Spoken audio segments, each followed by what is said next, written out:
I am not sorry for something I didn't do, and I am not sorry for the things I did do. Mr. O'Neill, All right. Listen, stop. All right. Listen to me. I'm not You're not going to raise your voice again. I'm You're not going to gonna raise my your voice again. I'm not. I will have you removed from this courtroom. I can sentence you without you being present. Yes, ma'am. You don't conduct I yourself. understand, Your Honor. Thank you. But I will say, I'm sorry for your loss. 19 years I've been at this job. I've seen human beings killed at the hands of others in every way imaginable. You name it, I've seen it. Shootings, stabbings, drownings, suffocatings, blown apart by cars in DUI manslaughter cases. Horrible things. This is the worst case I have ever seen as far as the facts go.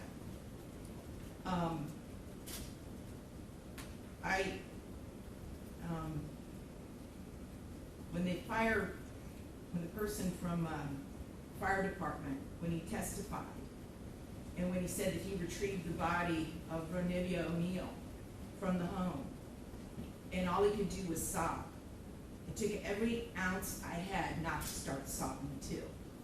Because there is no way any person with any feeling could have witnessed or seen the photos of what occurred that night and not be haunted for the rest of your life. I know I will be.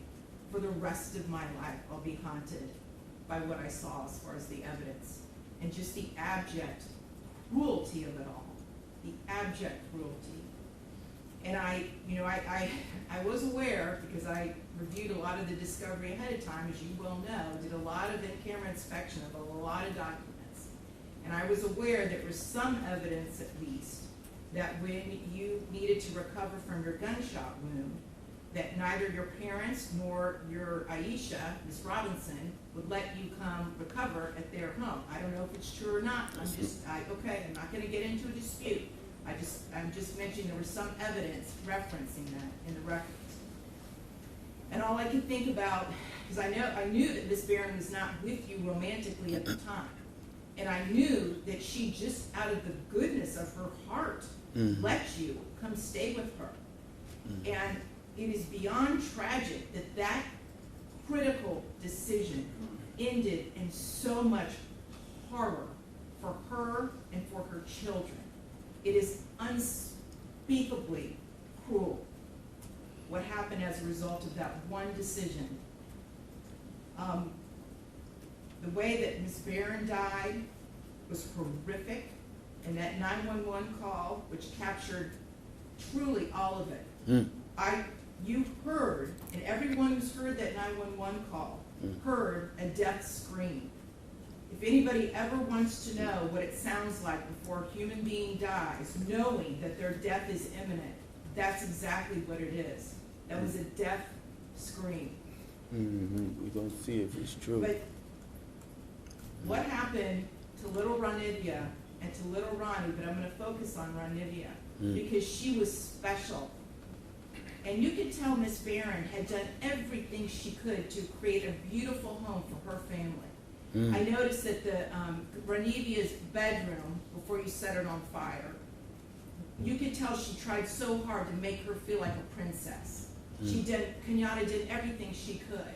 And I noticed too in the kitchen, on the refrigerator, she put up magnets that said faith, love, family, hope. And then you know what else happened to that refrigerator during that night? It got splattered with blood all over it due to what happened. Little Ronivia, she couldn't scream, she couldn't run away, and she witnessed what you did to her mother as far as shooting her mother in the arm with the gunshot. She knew. And the horror that that child suffered. And she already had a life where she was born with challenges regarding her physical and her mental disabilities. But the pain and suffering that she suffered that night at your hands, unspeakable, absolutely unspeakable.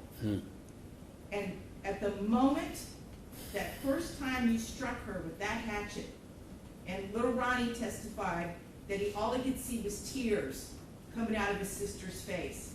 At that moment, that child knew she was being betrayed in the cruelest, most tragic and sorrowful way that a child could ever be betrayed. She was being betrayed by her parent, the one person that should be there to protect their children and love them and keep them from harm.